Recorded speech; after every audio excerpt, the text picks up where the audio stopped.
परिवारमा कोही अचानक बिरामी पर्दा के होला, खर्चको चिन्ताले सताउँछ हैन त?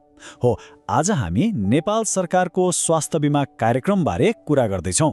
एकदमै सरल भाषामा बुझौँ है, ताकि स्वास्थ्य र पैसा दुवैलाई कसरी सुरक्षित राख्न सकिन्छ भन्ने कुरा छर्लङ्ग होस्। ल सुरु गरिहालौँ। हामी सबैभन्दा पहिले त यो कार्यक्रम के हो भनेर बुझ्छौँ। त्यसपछि यसले काम कसरी गर्छ, खर्च कति लाग्छ अनि यसमा कसरी जोडिने भन्ने कुरा हेर्छौँ। र अन्त्यमा एउटा एकदमै महत्त्वपूर्ण भर्खरै भएको परिवर्तन बारे पनि कुरा गर्नेछौँ। ल सबैभन्दा पहिलो र सबैभन्दा महत्त्वपूर्ण प्रश्नबाटै सुरु गरौँ न त। त्यसो भए आखिर यो स्वास्थ्य बीमा कार्यक्रम भनेको के हो त? यसले परिवारहरूलाई वास्तवमा कसरी सहयोग गर्छ? यसलाई यसरी बुझौँ, यो सरकारले दिएको एउटा सामाजिक सुरक्षाको छाता जस्तै हो। यसको एउटै मुख्य लक्ष्य छ, कोही बिरामी पर्दा त्यो परिवार आर्थिक सङ्कटमा नपरोस्। स्वास्थ्य समस्याले पैसाको समस्या निम्त्याउनु भएन। भन्नुको मतलब यसको मुख्य उद्देश्य भनेको उपचारमा लाग्ने आर्थिक भारलाई कम गर्नु, सबैले राम्रो स्वास्थ्य सेवा पाउन् भन्ने सुनिश्चित गर्नु र यो व्यक्ति, समुदाय र सरकार बीचको एउटा साझेदारी हो। ल अब अलि भित्र पसेर हेरौँ। यो कार्यक्रमका मुख्य विशेषताहरू के छन् र यसले व्यवहारमा कसरी काम गर्छ त्यो बुझौँ है। यहाँ हेर्नुहोस् त, यो बीमा कार्यक्रमका 6वटा मुख्य आधार स्तम्भहरू छन्। आउनुहोस् यी प्रत्येकलाई एक एक गरेर केलाउँ। यसको संरचना एकदमै व्यावहारिक छ। पहिलो कुरा, यसमा पुरै परिवार एउटै युनिटमा दर्ता हुन्छ।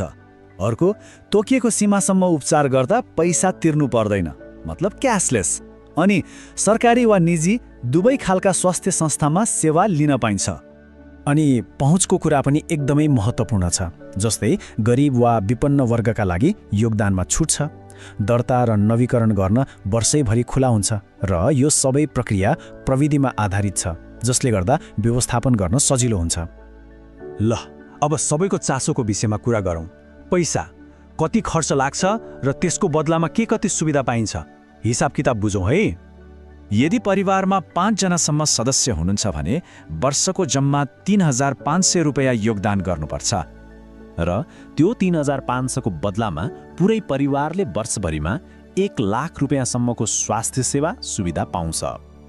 अब परिवारमा 5 जनाभन्दा बढी सदस्य भए नि चिन्ता छैन। हरेक थप सदस्यको लागि वार्षिक 700 रुपैयाँ थपिन्छ र त्यसको बदलामा सेवा सुविधा पनि 20,000ले बढ्छ र अधिकतम 2 लाख रुपैयाँसम्मको सुविधा लिन सकिन्छ।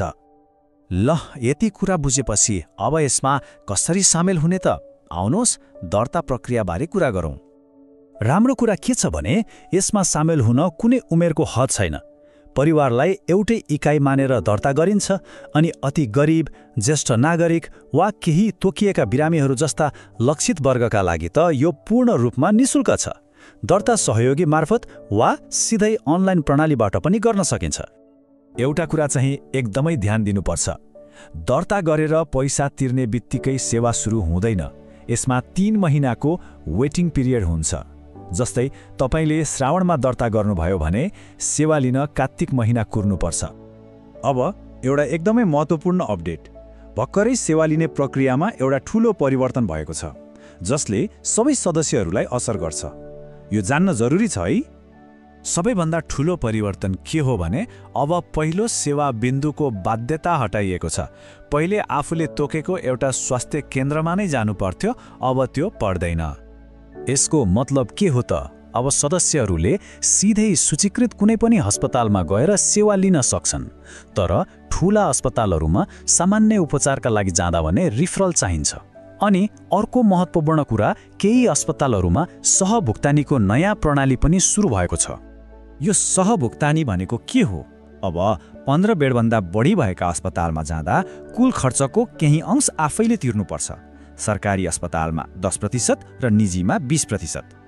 तर एउटा राहतको कुरा के छ भने आकस्मिक उपचार अर्थात् इमर्जेन्सीको अवस्थामा र पहिले भने जस्तै लक्षित वर्गहरूका लागि यो नियम लागू हुँदैन।